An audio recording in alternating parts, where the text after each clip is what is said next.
Existe um certo estereótipo sobre os países africanos abaixo do Egito, que eles são criadouros de pobreza, doenças, crime, estradas ruins e etc. Mas isso não é inteiramente verdade. Existe uma África que não tem malária, não tem febre amarela e é bastante segura, civilizada e, acima de tudo, muito bonita. Como você pode imaginar, estamos prestes a ir para um país assim. Amigos, sejam bem-vindos à Namíbia.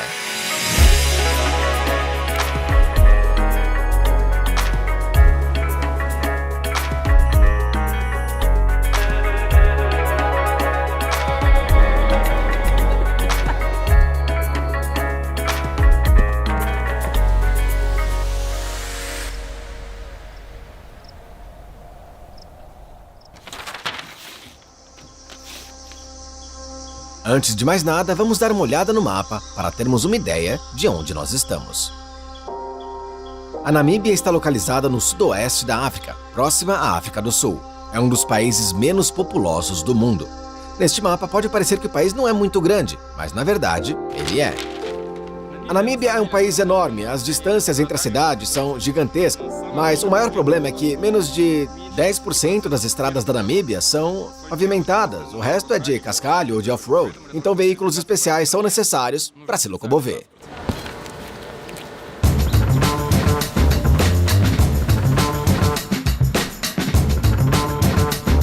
A melhor forma de se locomover na Namíbia é em um veículo off-road 4x4, como por exemplo uma Toyota Hilux, uma picape muito popular transformada em um trailer completo, com rodas grandes e capacidade off-road impressionante. Ele tem um tanque duplo de 140 litros de gasolina que dá para percorrer entre 1.000 e 1.200 milhas na rodovia, tem um bagageiro aqui no teto que eu vou mostrar um pouco depois, mas o mais importante de tudo é a quantidade de brinquedos que ele tem. E eu vou te contar um pouquinho sobre isso.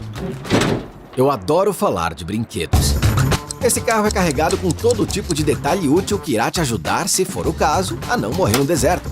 Tem geladeira que funciona com bateria especial, louças e eletrodomésticos para cada ocasião, botijão de gás, lata de água e não apenas uma, mas 2 rodas sobressalentes. Vai que precisa, né? O mais importante é que te ensinem a trocar a roda do seu Toyota, porque ninguém vai poder te ajudar no deserto. E o telefone para pedir ajuda, claro que não funciona por lá. Terminado o briefing, basta preencher a papelada e pagar o aluguel. O Antônio mandou avisar que não vai mais fazer vídeos, porque você não se inscreveu no canal dele. Então se inscreva, que ele continua compartilhando alegremente as suas viagens. Antes de sair, compramos comida e garantimos que temos bastante água, por razões óbvias. E agora, podemos começar a viagem. Eu esqueci de dizer que na Namíbia se dirige do lado esquerdo, então o volante está do lado direito. No começo é tudo muito confuso, claro. Você chega no banco do passageiro, percebe que não deveria estar aqui, sempre liga o limpador de para-brisa ao invés de dar seta, mas você se acostuma depois de alguns dias.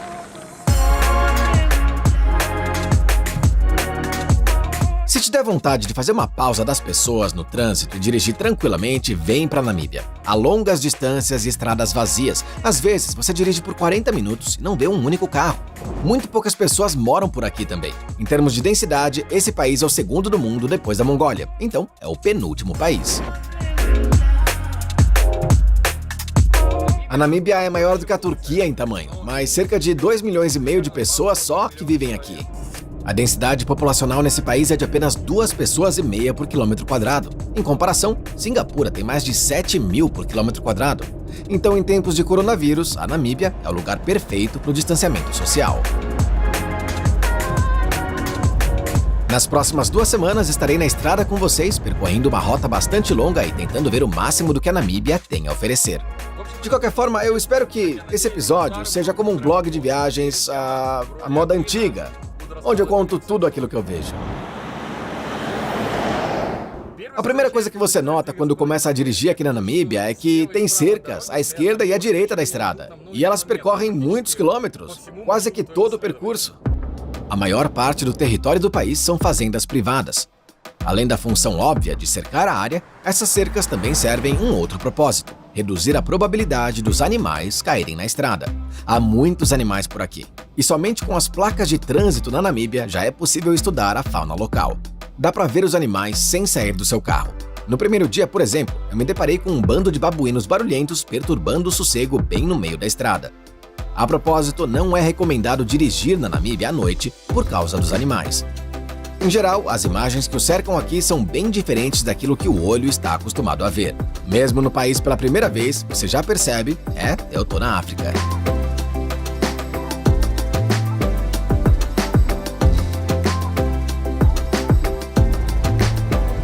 Eu estava bem cansado depois do voo, então eu dirigi apenas 300 km e já parei em um hotel antes de ver o meu primeiro pôr do sol africano. Esse é meu primeiro pôr do sol na Namíbia e já tá incrível. Eu tô com medo de imaginar o que tá por vir ainda. Na manhã seguinte, eu saí antes do amanhecer. E aqui eu quero contar qual é o maior valor de uma viagem por esse país. Fica curiosamente na própria estrada. Eu não sei vocês, mas eu amo dirigir. É uma meditação pra mim. Por mais cansado que eu estivesse no dia anterior, quando eu entro no carro pela manhã e eu vejo um lugar onde eu nunca estive, encontro um nascer ou um pôr do sol na estrada, é como se eu fosse reiniciado. Cada quilômetro da estrada, camada após camada, elimina todos os problemas da vida. É só segurar o volante mais forte e pensar. E como a Namíbia tem longas distâncias, muitas vezes sem que nada aconteça à esquerda ou à direita, é o país perfeito para esse tipo de meditação. Você dirige e relaxa. Eu tenho uma história interessante para contar. Eu me hospedei nesse hotel na noite anterior. Aí eu fui pro restaurante e eu percebi que as pessoas ao meu redor, elas estavam falando um idioma que eu nunca tinha ouvido falar na minha vida antes. Escuta só. É bem diferente, não é? Essa língua se chama Nama e é falada por muita gente aqui e faz parte de um grupo de línguas Khoisan, muito raras, só são encontradas aqui no sul da África, em alguns lugares da Tanzânia, e usa esses sons de clique como consoantes que não são encontrados em nenhum outro lugar do mundo. E eu achava que essas línguas fossem faladas por algumas tribos só, mas aqui na Namíbia, principalmente no norte, são faladas em tudo quanto é lugar, em posto de gasolina, em restaurante, em hotel. É impressionante. Imagine só que na Namíbia existem cerca de 30 idiomas e são totalmente diferentes. Assim, para se entenderem, as pessoas de diferentes partes do país devem encontrar uma variante comum. E é claro que ela existe. Qual que é o seu idioma nativo? Ruquangali. E o seu? Seu Gerero. Mas você fala com ele em inglês, é isso? English, Afrikaans. A primeira língua bastante comum aqui é o Afrikaans. Lewe is lekker en jy moet dit geniet, my chom. Tye is goed. O Afrikaans é 90% holandês e a segunda língua, como você deve ter notado, é o inglês. E aqui tem o status de língua oficial. Nesse sentido, a Namíbia é um país extremamente turístico porque quase todo mundo fala inglês.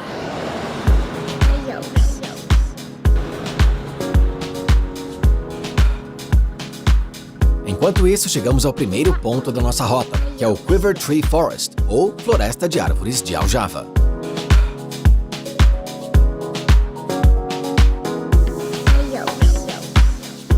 Essa árvore foi chamada de Árvore da Aljava porque os ancestrais dos bosquímanos faziam aljavas para as flechas. É bem simples.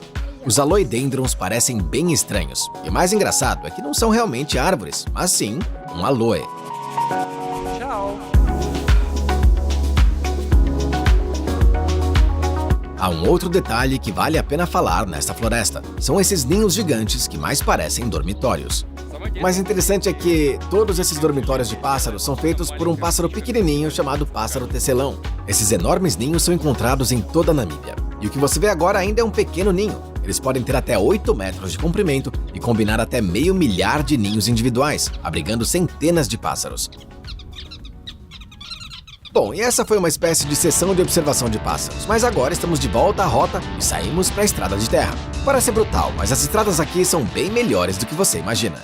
O nível das estradas de terra na Namíbia é tal que, em primeiro lugar, eu posso gravar sem problemas aqui, porque nada oscila, e em segundo lugar, você pode dirigir com segurança, a uns 100, talvez até 120 km por hora nessas estradas, com a mais perfeita segurança. Quando você vem para a Namíbia, você tem que esquecer o asfalto e se acostumar com a ideia de que 90% do tempo você vai dirigir em algo assim. Mas na verdade, as estradas são muito bem cuidadas aqui, então é bem confortável de dirigir. A maior desvantagem é a poeira. Quando um carro ultrapassa, você se encontra em uma nuvem de poeira que impede quase completamente a visibilidade por alguns segundos. É por isso que geralmente há um limite de 80 por hora nas estradas, e até o próprio carro começa a dizer para você não ir tão rápido assim. Esse carro aqui tem um sensor especial que começa a apitar quando o limite de velocidade é excedido. Eu tô fazendo aqui 100 por hora em uma estrada de cascalho e ele fica bipando pra mim. Tipo, cara, devagar, cara. Mas na verdade, é uma coisa ótima, porque traz um pouco de volta à realidade, quando você tá só na sua cabeça. Enquanto isso, deixamos os limites do deserto de Kalahari, um dos 2 desertos do nosso roteiro, e seguimos para o sul. E esse é um lugar que você não pode perder se viajar para Namíbia.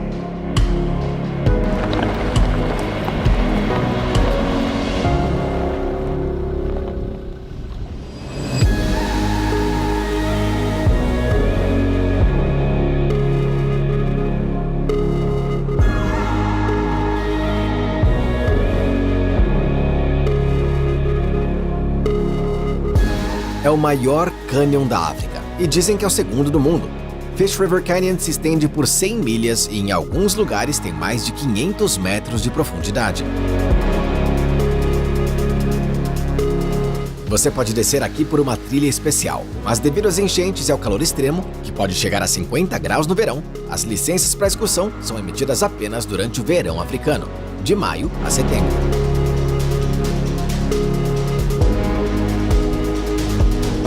Como você sabe, qualquer canyon é sempre comparado ao Grand Canyon, no Arizona. Frequentemente as comparações são ridículas, mas nesse caso realmente há semelhanças em algumas partes.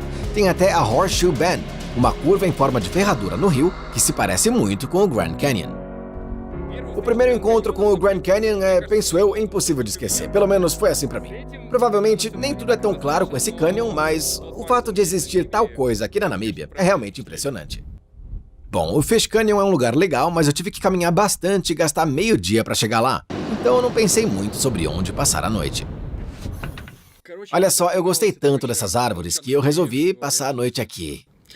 E agora seria um bom momento para mostrar para que serve isso aqui em cima. Esse bagageiro no teto é um local de dormir para 2 pessoas. É uma barraca que você sempre carrega com você e, portanto, pode dormir em qualquer lugar, o que é muito útil em uma viagem como essa. Amigos, a verdade é que é algo impressionante que se faz só em 7 minutos. E eu espero que seja confortável para dormir, mas aqui na África tem um outro propósito além do conforto. O fato é que tem muitos animais selvagens por aqui. Então, para não ser acidentalmente pisoteado pela manhã por algum elefante que não percebeu a sua barraca lá no chão, é melhor continuar dormindo no teto do seu carro. E à noite, um fantástico pôr do sol africano me esperava em um bosque de aljavas. Feet are on the dashboard, my eyes on the road.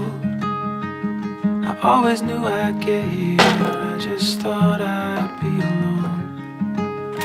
The trees tie the skyline, the sun is on the run. There's no turning back now, this love has just begun. And I've never been so sure of anything.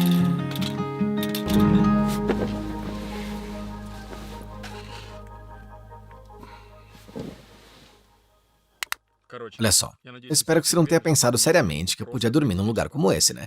E é claro que eu nem posso, porque aqui é um bosque, e aliás é um local muito famoso para oficinas de astrofotografia. Costuma estar bem cheio de turistas aqui, mas dessa vez eu tive a sorte de ter toda essa maravilha só pra mim. É um privilégio e tanto. E mais uma vez vamos fotografar o céu estrelado, eu tô com um pressentimento muito bom sobre essa noite. E aqui está. Eu sei que eu já tô enchendo com essa minha história de astrofotografia, mas esse é um daqueles casos que não tinha como perder a oportunidade. Então encontrei um lugar perfeito perto de uma árvore de aljava. Isso aqui é exatamente o que eu preciso. Agora alguns ajustes e uma foto de teste. Ficou escuro demais porque a árvore não estava iluminada, mas eu rapidamente resolvi esse problema.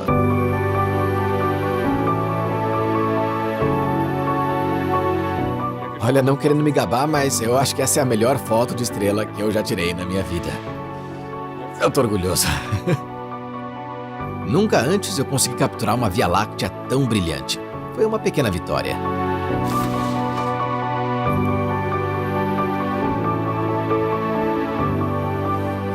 Olha, com certeza estava bastante frio à noite, mas dormir nessa barraca com um piso totalmente plano é um luxo. E aí de manhã, ver essas cores, é bom demais.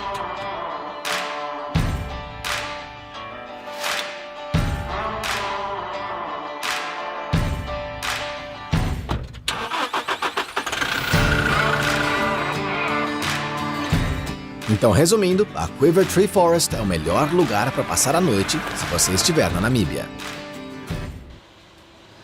Eu parei pela primeira vez para abastecer aqui nesse lugar. Eu vou te falar que ter um carro com depósito de 140 litros de gasolina, o abastecimento leva um tempo.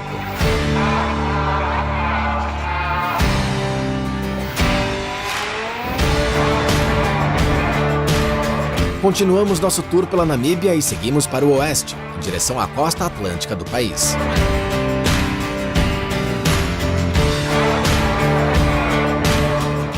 Sinceramente, às vezes eu tenho vontade de chamar algumas paisagens de alienígenas de outro mundo, mas pra não cair no clichê, realmente é bem bonito e é bastante cativante você estar toda hora dirigindo e virando a cabeça aqui.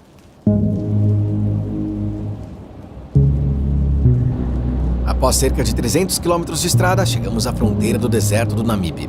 Aqui, mesmo junto à estrada, começamos a nos deparar com edifícios em ruínas que parecem bem surreais por aqui. Como, por exemplo, essa estação de trem abandonada.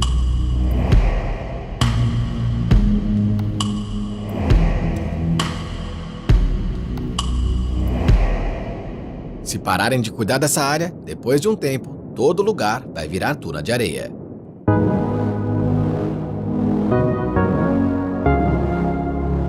Aqui nesse trecho, dá pra ver claramente como o deserto se move.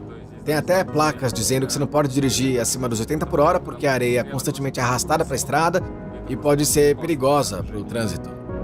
O deserto tenta constantemente recuperar o território ocupado pelo homem, e às vezes ele consegue.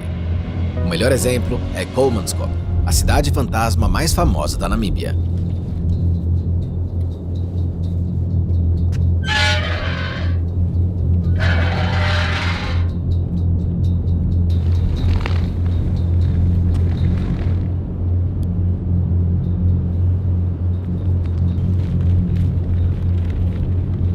Por coincidência, eu fui o último visitante da cidade naquele dia. As portas se fecharam atrás de mim e todos os funcionários foram embora.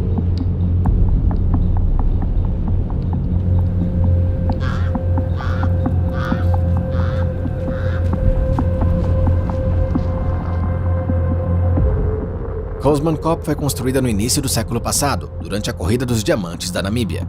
Mais de 1000 pessoas viviam aqui. E a cidade tinha uma escola, restaurante, biblioteca e até uma casa de shows. Eventualmente, a mineração de diamantes parou e as pessoas começaram a sair. Em 1956, Kolmanskop foi finalmente abandonada e se tornou uma cidade fantasma. Sinceramente, eu me sinto num videogame, em que você tem a missão de percorrer uma cidade abandonada. A emoção de estar aqui é de dar arrepios. A maioria dos edifícios nessa área ainda pode ser visitada. Realmente é um pouco desconfortável de estar aqui, porque o vento fica sacudindo as estruturas, tem a sensação sempre que tem alguém aqui, mas é só o vento, porque você está sozinho na cidade. É uma sensação indescritível. Quando as pessoas se foram, a cidade ficou à mercê do deserto e das tempestades de areia que aqui ocorrem com bastante frequência. Como resultado, tudo está coberto de areia, e isso assumindo que a cidade já foi liberada para turistas. Algumas casas estão praticamente enterradas até o telhado, mas há prédios que sobreviveram.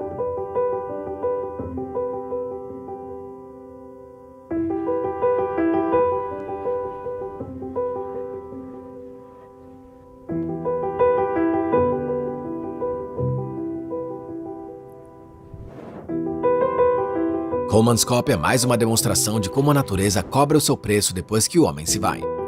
Embora, é claro, a cidade esteja muito bem preservada em alguns lugares e algumas casas ainda testemunhem o quão rica e próspera essa cidade já foi.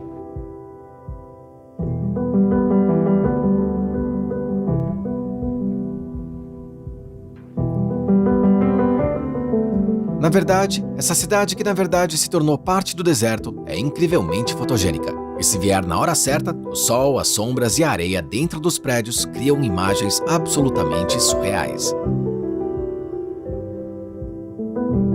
Isso pode soar um pouco estranho, mas eu adoro visitar cidades abandonadas. E agora, além de Chernobyl e Fukushima, Kolmanskop foi adicionada à minha lista. Ao lado dessa cidade fantasma está a animada Lüderitz, com 20 mil habitantes, na costa atlântica da Namíbia.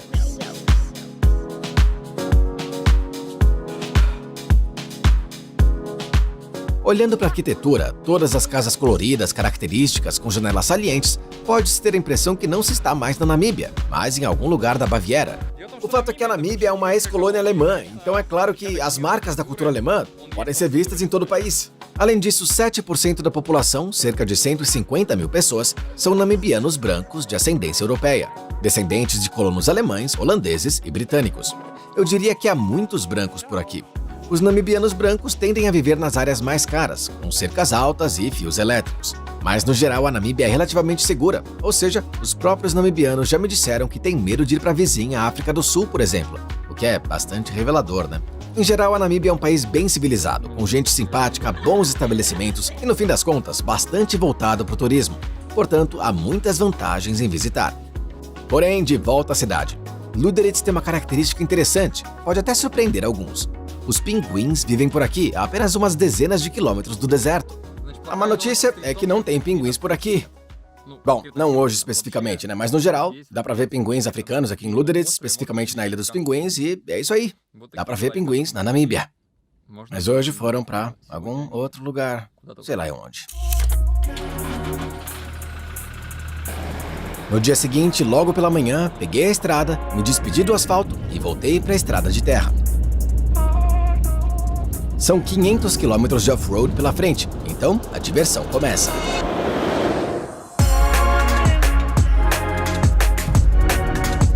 Primeiro, a paisagem do lado de fora mudou bastante, e segundo, a estrada teve algumas surpresas. Pessoal, olha só isso aqui. São melancias que crescem na beira da estrada. E é isso, nem parece Namíbia, parece um Caribe. Após cerca de 7 horas de viagem, chegamos ao nosso destino. Bom, pessoal, vamos nessa. Bem-vindos ao deserto mais antigo do nosso planeta.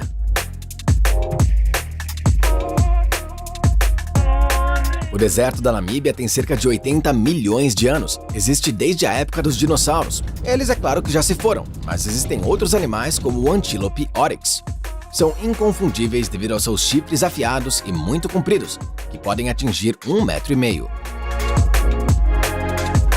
É um animal muito prático. Pode viver sem beber água, obtendo água dos alimentos. Devido à sua resistência, o Antílope oryx aparece no brasão da Namíbia. Mas, no deserto da Namíbia, você pode encontrar não só antílopes, mas também zebras, por exemplo.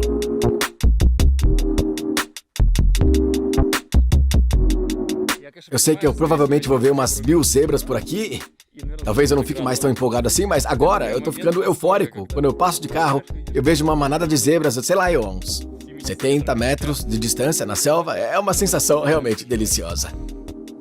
Isso é o que realmente aconteceu. Mais tarde eu vi mais de 100 zebras, mas só esse primeiro momento em que eu acidentalmente encontrei essas belezas listradas no deserto foi memorável.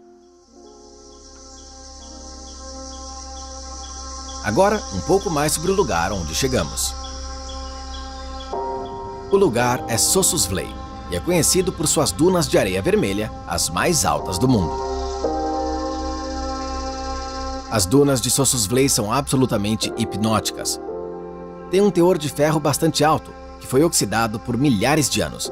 Por isso, essas dunas têm um tom tão escuro e cativante. Eu queria muito subir lá agora, mas são 4 da tarde, tá muito quente, e o melhor acesso das dunas é logo pela manhã. Mas tem outros lugares interessantes por aqui. Por exemplo, o Canyon Sesriem. Não é tão grande, principalmente comparado ao Fish River Canyon, mas é uma das principais atrações da região. Olha, o lugar é muito bonito, mas eu acho que ninguém pode mostrar melhor do que um drone.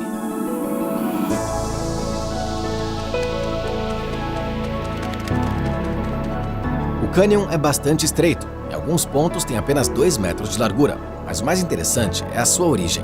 Por 2 milhões de anos foi dragado pelo rio Tsaoshab, o chamado rio efêmero. Aparece apenas nos períodos de chuvas raras por aqui e em questão de minutos torna-se muito cheio, muito rápido. É graças a esse rio que mesmo nos meses secos do inverno existem reservatórios de água que os animais utilizam.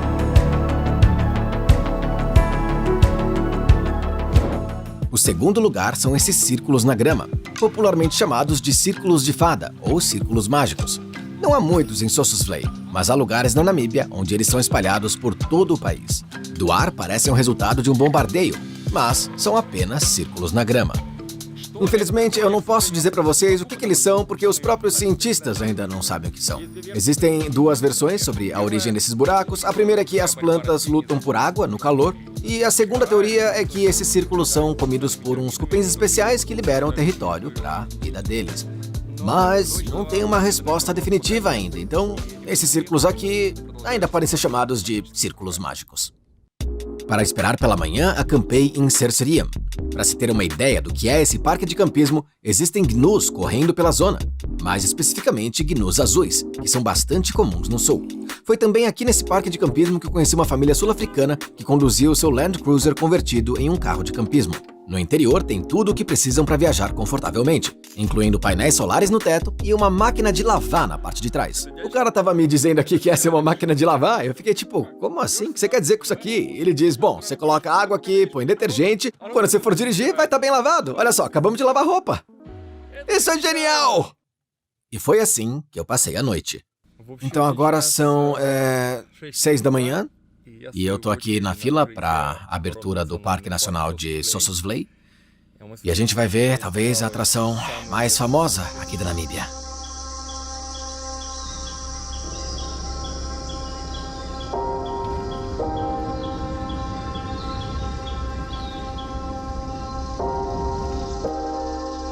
Em seguida vem a parte mais difícil do caminho, que é a areia. São apenas 5 quilômetros, mas tem uma grande chance de ficar preso. Bom, você pode pegar o ônibus, né, no qual chegará em 1 hora só, ou pode tentar fazer você mesmo em um veículo de 4 rodas. E eu vou optar pela segunda opção, né?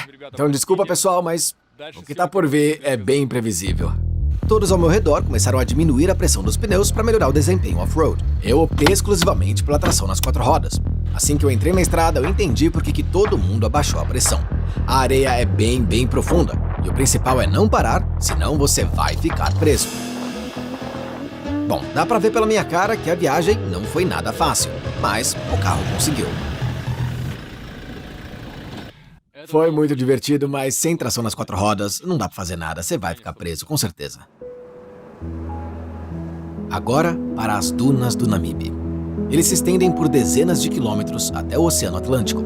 E ao amanhecer, as dunas não só parecem lindas, mas também eróticas.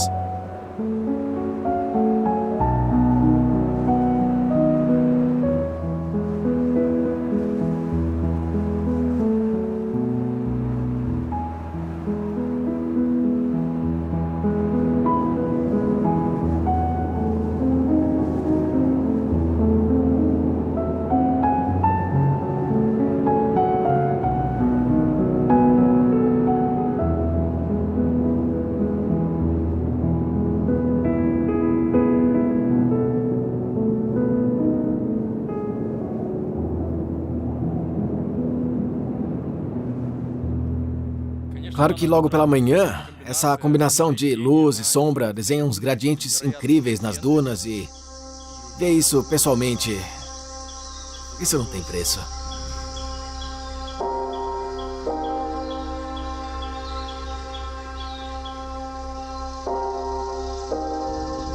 Tendo como fundo essas dunas gigantes, tudo parece insignificante. As pessoas e até os carros. A duna mais alta desse local tem mais de 380 metros de altura, e em seu sopé está provavelmente o local mais famoso da Namíbia.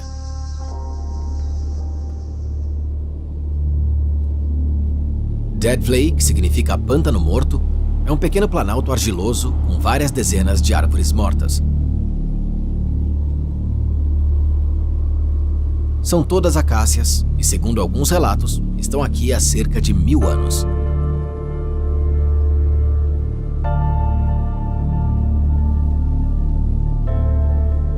Muito tempo atrás, um rio corria aqui. E, aliás, foi esse rio que esculpiu o cânion que a gente viu há pouco. E esse rio alimentou todo esse vale, essas árvores. Mas você pode se lembrar que a duna está sempre mudando.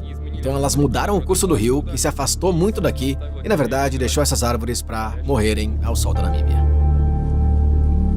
O solo aqui não vê umidade há anos. E, em alguns lugares, parece mais mosaicos de calçada. Devido ao clima local, as árvores não apodreceram, mas secaram completamente.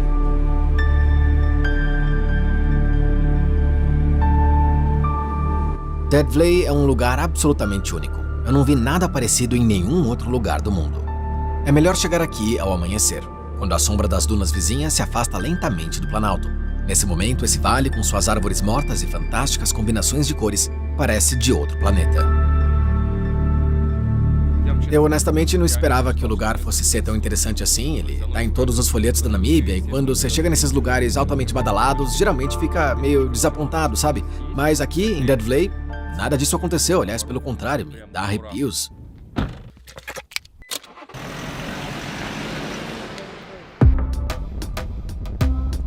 De volta de Sossusvlei, encontrei outro animal africano interessante. Esse é o Springbok, ou antílope saltador, como também é conhecido.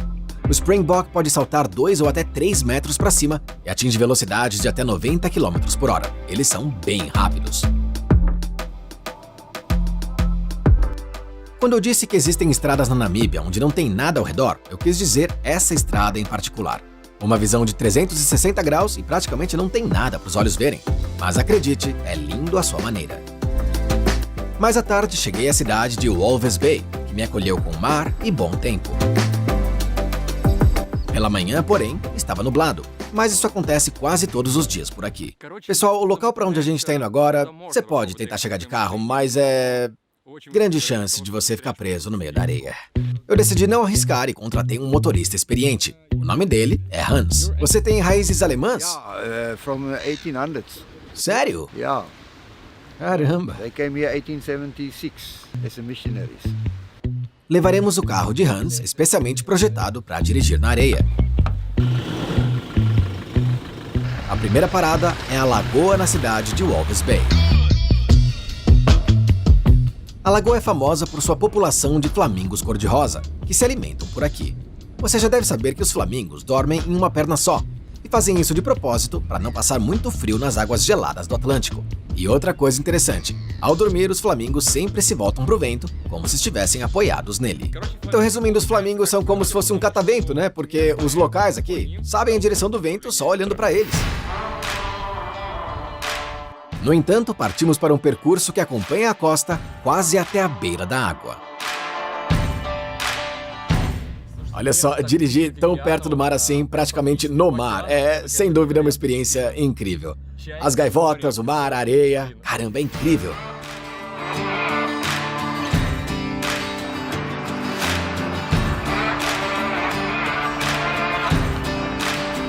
Vocês estão vendo essa areia meio avermelhada aqui? Na verdade, é areia rubi. Ela tem um alto teor de rubi e normalmente nesse tipo de areia, como o Hans me disse, você pode encontrar diamantes aqui. Então, onde tem areia vermelha como essa, deve ter diamante por perto. E não apenas diamantes. No meio do caminho, Hans saltou do carro e começou a cavar na areia. Ele fez isso 10 vezes em lugares diferentes até obter sucesso. Vitória! Achamos uma lagartixa! Conheça Fernando, a lagartixa. O interessante é que as lagartixas não bebem água, mas, atenção, elas lambem os olhos. Elas não têm pálpebras, muita umidade se acumula nos olhos, porque aqui é bem úmido, e é dessa forma que elas pegam água. Após uma breve apresentação, Fernando foi liberado. Verificamos as rodas e seguimos em frente.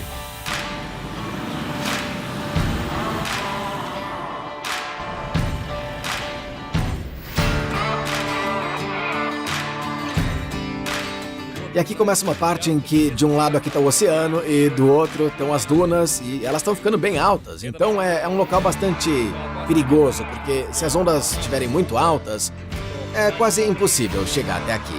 Só dá para acessar esse lugar na maré baixa e é melhor sempre ficar de olho na altura das ondas. Senão, você pode ficar preso aqui por bastante tempo. In this area, a guy came around, he went over a hill and he got stuck, and it took half an hour the sea took his car.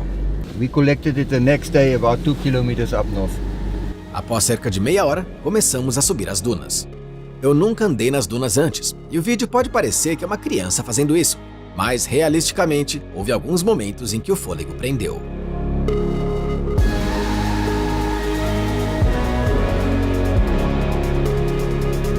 Bom, então tá aqui aquele lugar famoso que pra mim é o local número 1 da Namíbia, onde as dunas do deserto encontram as águas do oceano.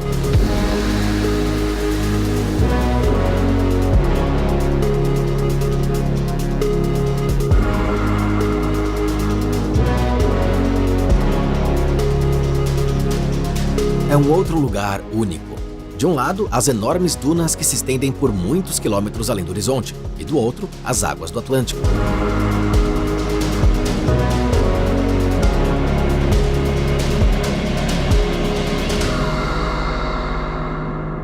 Você se sente como um grão de areia. E se você vier para Namíbia, esse lugar chamado Sandwich Harbour é a minha recomendação.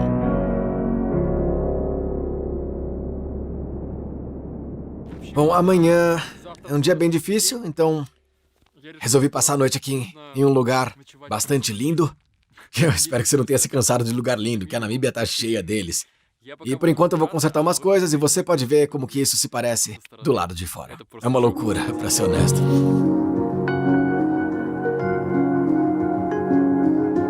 Quando eu cheguei nesse lugar pela primeira vez, pra ser sincero, eu fiquei um pouco chocado. Porque tudo ao redor é a planície do deserto do Namibe. E de repente, do nada, isso aparece.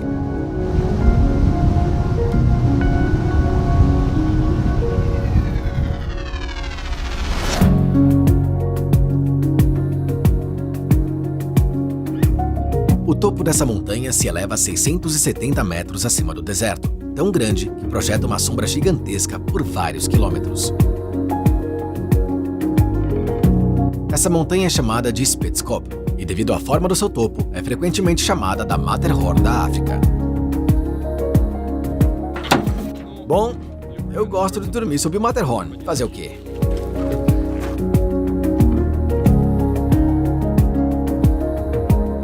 As vistas do topo são fantásticas, e o melhor de tudo é que é um acampamento ao pé dela, e é provavelmente o mais bonito de todos os parques de campismo em que eu fiquei durante toda a minha viagem. E o mais importante é que, ao contrário de todos os outros acampamentos que eu dormi, aqui você realmente está na natureza. Você certamente tem vizinhos, mas dificilmente os vê ou ouve. Esse é o sonho de um sociopata.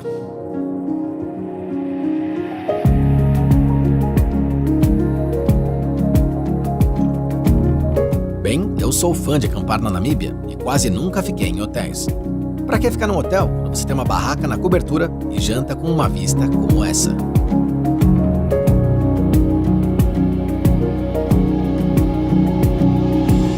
De fato, os pernoites nesses lugares selvagens são uma parte importante da experiência namibiana. Sem eles, a emoção do país é incompleta.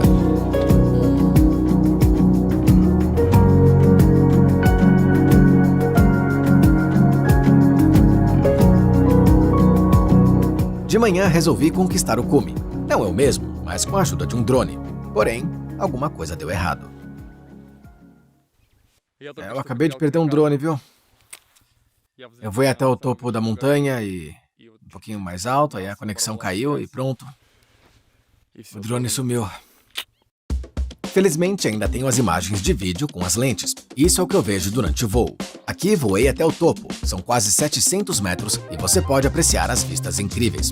Realmente, poderia ter sido um voo lendário. Mas eu decidi fazer mais uma volta no pico e, de fato, foi isso que matou o drone. As rochas bloquearam o sinal e o drone caiu em algum lugar perto dos picos. Parece que essa montanha não queria mesmo ser filmada.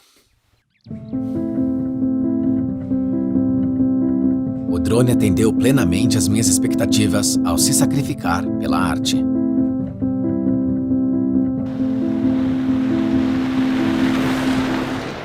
Depois de muitos quilômetros no deserto, resolvi passar num lava rápido e conferir.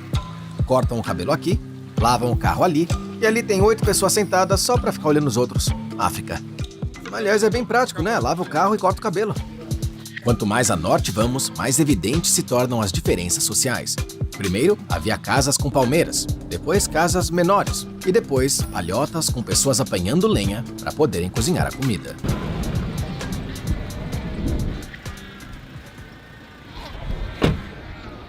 Que incrível! Senhoras e senhores, a maior colônia de focas do Cabo no mundo. É chamada de Cape Cross Seal Reserve e abriga até 250 mil focas, de acordo com várias fontes. Eu sei que é difícil acreditar nesses números ao olhar para essa gravação, mas deixa eu mostrar de outros ângulos também.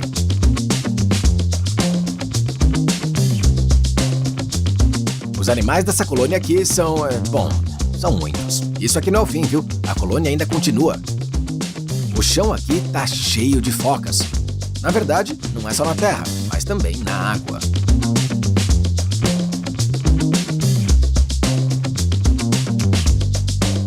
Em resumo, parece mais algum tipo de resort em alguma praia isolada no Caribe.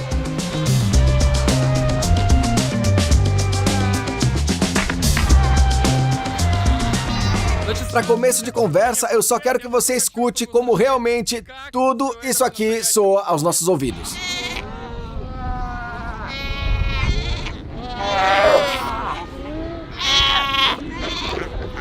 Os sons que as focas fazem também são bem peculiares. Às vezes, parece mais que alguém tá vomitando, é muito. A colônia realmente se assemelha a um resort de baixo custo. Aqui as focas lutam, tomam sol, dormem e relaxam ao máximo.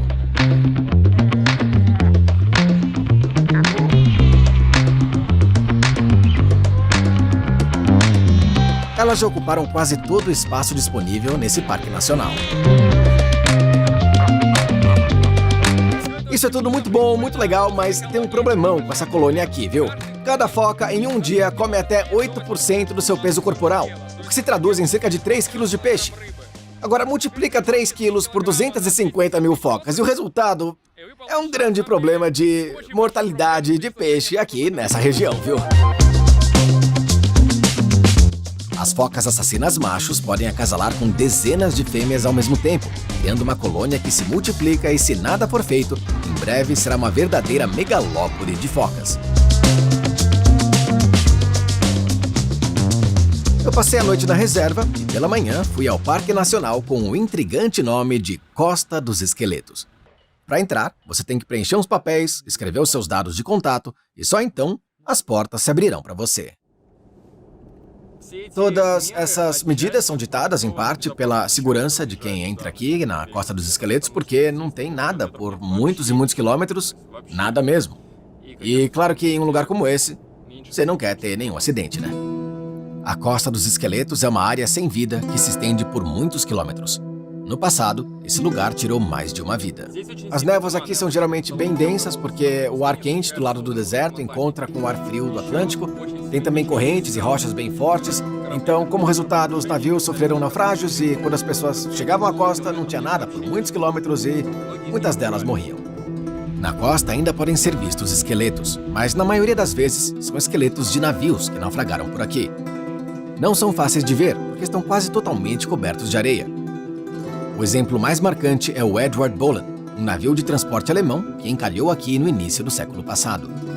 Olhando para as imagens do navio cheio de areia, é difícil de acreditar que não apenas ele encalhou, mas até navegou. Mas, como você deve se lembrar, o deserto está em constante mudança, e nesse caso até reivindicando o território do oceano. Agora o Edward Bolen já está a 500 metros da costa, mais algumas décadas e desaparecerá completamente nas dunas do Namibe. O navio mais bem preservado é o arrastão Zélia, e isso porque está lá apenas desde 2008. O navio agora é o lar de gaivotas e corvos marinhos. No geral, a Costa do Esqueleto é um lugar bem deprimente. Eu tentei passar por ela o mais rápido possível. Saindo do Parque Nacional, me deparei com essa estranha planta. Parece um arbusto morto, mas na verdade está mais viva do que nunca. Essa é uma Welwitschia, e o mais incrível é que ela cresce em lugares onde nada mais deveria. A Welwitschia obtém umidade dos nevoeiros que acontecem por aqui, e ela consegue viver até 2.000 anos. Tudo bem com as plantas, mas e com os leões, hein? Olha só, imagina que aqui nesse Parque Nacional, de alguma forma bem esquisita, existem leões costeiros chamados Coastal Lions. Esses leões aprenderam de alguma forma a sobreviver em condições costeiras e se alimentar de antílopes, incluindo leões marinhos. Infelizmente eu não tive a sorte de conhecer um deles, mas em princípio, se você se dedicar a isso, eu acho que dá pra ver leões aqui em apenas um dia. Em geral, a natureza do norte da Namíbia é diferente da do sul do país. Tem muito verde, tudo é florido e muito lindo. Caraca, olha lá, é uma girafa bem aqui na beira da estrada e é a primeira vez que eu vejo uma girafa na natureza, isso é uma conquista.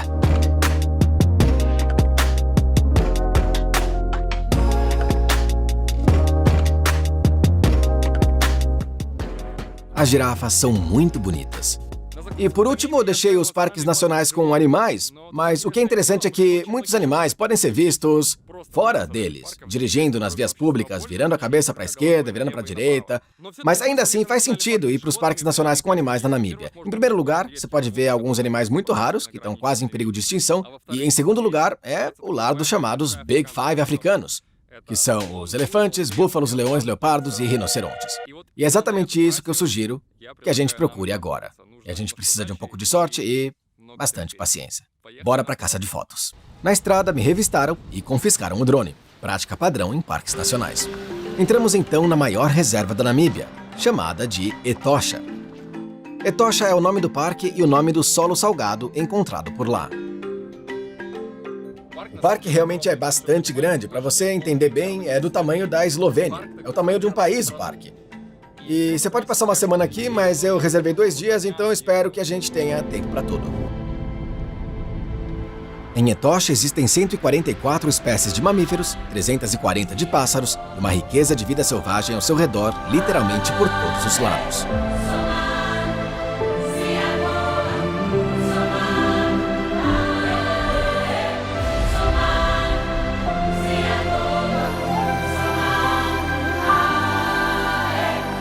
Imagina só que o parque é tão grande que aqui dentro do parque tem zonas de migração de animais. Então eles se deslocam pelo seu território, dependendo da época do ano.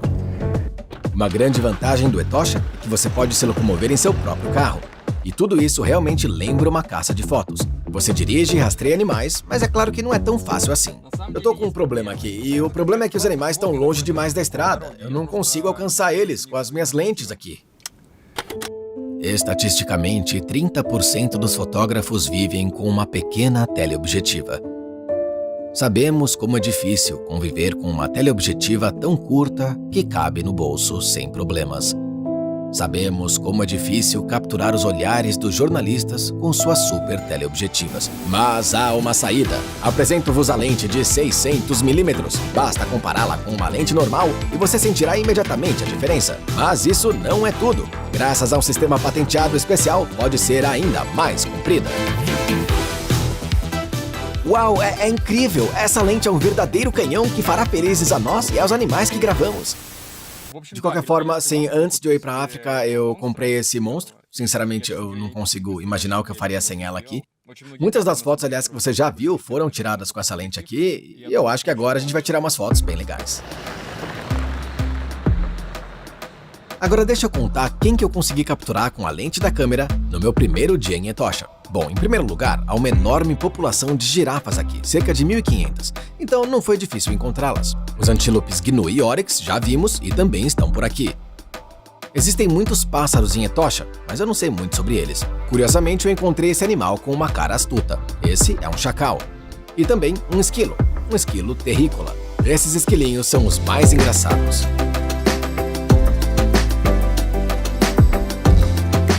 No Parque Nacional existem mais de 20 reservatórios, alguns artificiais e outros naturais. Os animais vão até eles para beber água e a maior concentração de animais geralmente fica por aqui.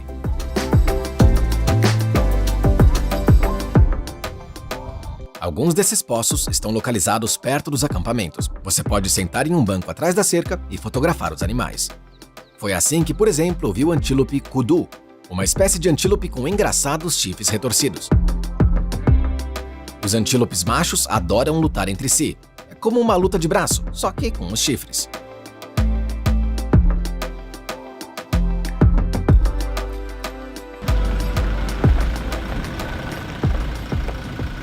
Caramba, eu não tô entendendo. Aquilo lá é rinoceronte ou o quê? Não consigo ver daqui. Ah, eu não acredito. Eu vi um rinoceronte. Ah, acho que é um rinoceronte branco. Eles são bem raros. Nossa, que sorte. Sorte também que à esquerda está o rinoceronte negro e à direita, o branco, o maior da espécie. Ele pode pesar até 5 toneladas. Os rinocerontes não veem bem, mas têm um excelente olfato. Em geral, a espécie está à beira da extinção, mas aqui em Etosha, eles estão perfeitamente seguros e a sua população está aumentando lentamente. E esses são basicamente os animais interessantes que eu fotografei no meu primeiro dia. Eu teria tirado mais foto, mas o portão fecha por volta das 18 horas, então, claro que não dá pra circular no parque quando escurece, né? Então, eu tenho que voltar para o acampamento. Existem vários acampamentos em Etosha protegidos de animais selvagens por cercas altas de arame farpado. Há também um pequeno poço próprio por aqui. Esperando que os animais viessem procurar um bebedouro, me sentei ao lado dele por cerca de 30 a 40 minutos, mas foi em vão. Então decidi acampar e esperar até a noite. À noite, porém, tive mais sorte. Um elefante veio ao poço e uma leoa sentava do outro lado do reservatório, mas ela mal era visível. Assim, a princípio, você pode ver os animais em Etosha mesmo sem sair do acampamento. Quanto ao primeiro dia, foi bem bom, mas eu cometi uns erros hoje e eu vou tentar não repetir eles amanhã. Por isso, comprei alguns mapas de todos os reservatórios do parque e também dos animais mais prováveis de serem encontrados por lá. E mais importante, acordei bem cedo. Olha só, eu descobri o que acontece com esse parque nacional. É tudo uma competição, um jogo, uma caçada fotográfica, onde você tenta capturar um animal. Então é uma loteria, claro, mas se você fizer tudo certo, as suas chances aumentam bastante. E a primeira coisa é levantar muito cedo, porque os animais ficam ativos só até meio-dia e depois faz muito calor e ficam lá geralmente em algum lugar só na sombra das árvores, dormindo apenas. Porém, logo pela manhã, as chances de encontrar animais são altíssimas. Então esperei que os portões do parque se abrissem e me dirigi a um dos bebedouros. Olha, eu vou dizer que esse tipo de processo de seguir animais é bastante tedioso, bem demorado, mas é bem emocionante, porque é como uma loteria. Você faz uma aposta em algum lugar e vê se ganhou ou não. Naquela manhã, fiz uma aposta que ganhei. Bom, pessoal, tá aqui a primeira sorte. Leão.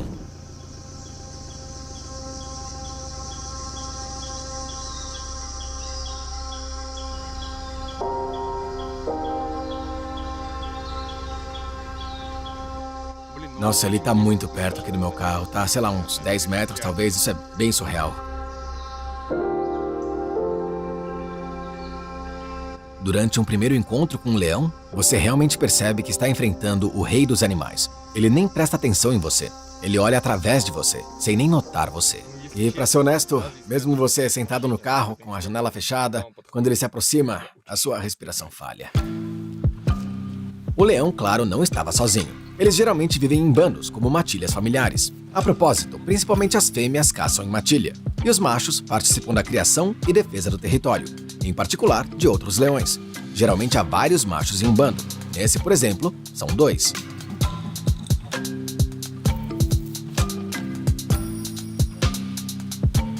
O leão rapidamente fez o que tinha que fazer e depois saiu com seu parente.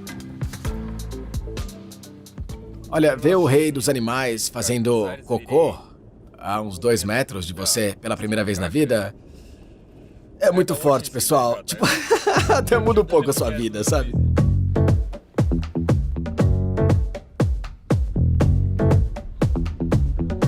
Me disseram aqui que meia hora atrás tinha elefantes aqui no bebedouro, mas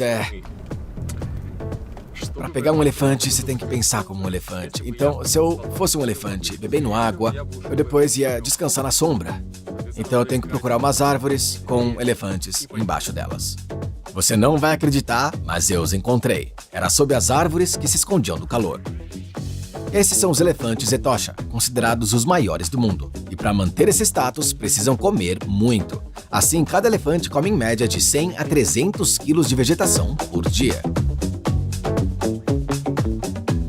Sinceramente, não é a mesma coisa que ver um elefante num zoológico, porque você encontrou ele. Ele podia estar lá a 500 metros de distância e você não notaria ele. Tudo é percebido como uma espécie de prêmio valioso. E além disso, é muito legal. Bem, falando do meu safari fotográfico, eu tô enlouquecendo e quero mais. No total, em menos de um dia e meio, eu vi 3 dos 5 animais que eu procurava e eu acho que se eu tivesse passado mais um dia aqui, teria visto um leopardo, então o resultado é excelente. É claro que os safaris da Tanzânia e do Quênia provavelmente são mais legais, mas, no geral, o fato de ter um parque nacional com tanto animal assim na Namíbia é bem vantajoso para o país.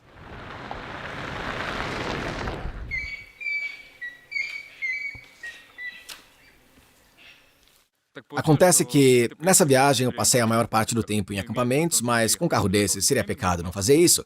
Mas para não ficar a impressão que a Namíbia é só acampamento, eu resolvi no fim da viagem me mimar, aluguei um apartamento num lodge, que é um hotel em um parque nacional. E olha só esse lugar, cara.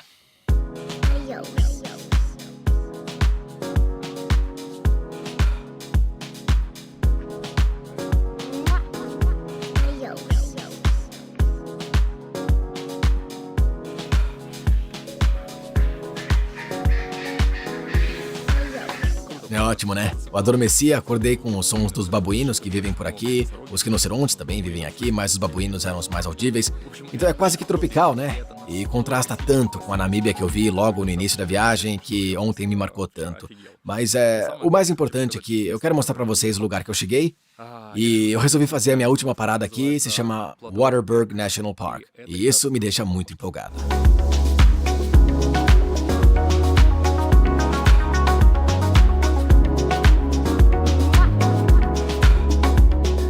Como você já deve ter imaginado, ele tem a sua própria montanha. E graças a ela, essa região criou um microclima tão verde que não se parece em nada com a Namíbia que eu vi nessas 2 semanas da minha viagem. É incrível. Mas agora vamos às conclusões. Eu acho que você já viu tudo por si mesmo. É bastante óbvio que a Namíbia é um destino turístico importante, não só à escala africana, mas mundial também. Um país com uma natureza impressionante, diversificada, nuances culturais interessantes, alguns lugares completamente únicos que não se encontram em nenhum outro lugar do mundo. O seu Instagram vai ficar cheio de fotos bem bonitas e, bom, muito importante é que a Namíbia é uma aventura na estrada. E dirigir por esse país com uma barraca em cima de uma SUV é um desafio à parte. E é muito legal isso. A única nuance que vale a pena mencionar é que talvez a magia do cinema tenha mostrado que era uma viagem bastante curta, mas não é, nada disso. Eu percorri mais de 4.000 quilômetros na minha viagem, em cerca de 11 dias eu fiz esse percurso. Isso é um mínimo de 6 a 7 horas de direção por dia, o que é bastante difícil. Mas, por outro lado, se você fizer esse percurso com um amigo ou um grupo de amigos, vai ser uma verdadeira aventura e vai ser uma diversão garantida. Então, quando você estiver pronto, reserva 2 ou melhor 3 semanas. Voa para Namíbia, pega um Jeep, se certifica de passar a noite nos parques de camping e descobre esse país único. E viajar ainda vale a pena. Boa sorte, nos vemos por aqui.